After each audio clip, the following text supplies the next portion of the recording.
We will bring you and that woman kung saan kayo nararapat. Naku, puro ka naman pagbabanta. Talakan ng talak. That's what you are, a fame chaser. Ako? Hindi ka ba marunong manalamin? Kahit naman ang iba yung damit mo, ang stature mo, ang apelido mo, Attorney Simmons, you're still the Meredith that I know. Kahit matulog ako, kilala ko si Meredith at ang mga katulad niya na nangaagaw ng mga hindi sa kanila. Hanggang ngayon, hindi mo pa rin talaga ako kilala, Lorena. Mang-aagaw? Sino ba yung totoong nang-agaw? Bakit hindi mo tanungin dito kay Constantino kung sino talaga yung mahal niya? At bakit ba siya napunta sa'yo? Hindi ba dahil nasilaw siya sa kayamanan mo? I know the truth. Kaya nga ako pinili ka. Ay nako, ang hirap talagang kausap ng isang taong puno ng insecurities. Ano?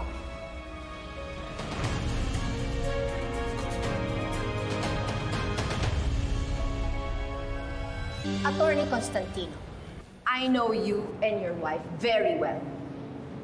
At ayoko mag-aksaya ng panahon sa mga taong taga-perya. Oo nga naman. Laging sarili mo ang iniisip mo para makapanlamang ka. People don't value friendship at kayang magnakaw ng hindi naman kanila for their selfish reasons.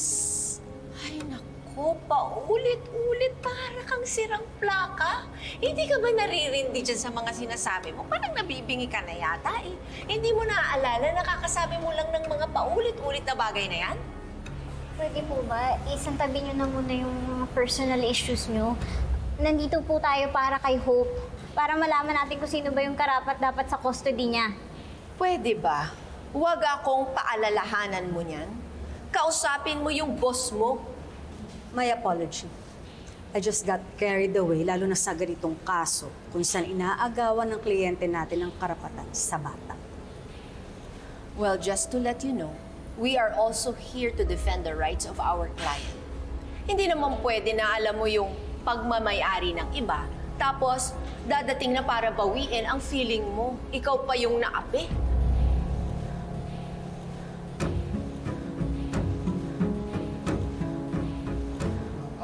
Attorney, tayo na po. Don't you know na nararapat lang makasama ng biological mother ang kanyang anak? Huwag mo akong lecturean. We have been tackling issues like this in my show.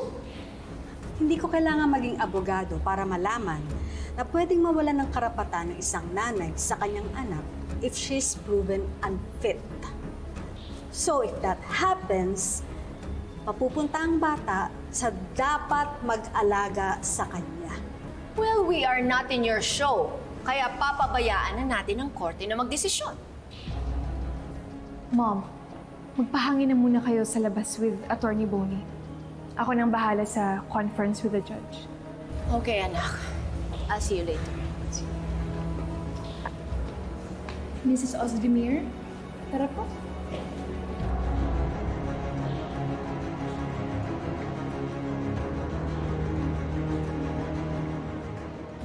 Attorney Matias.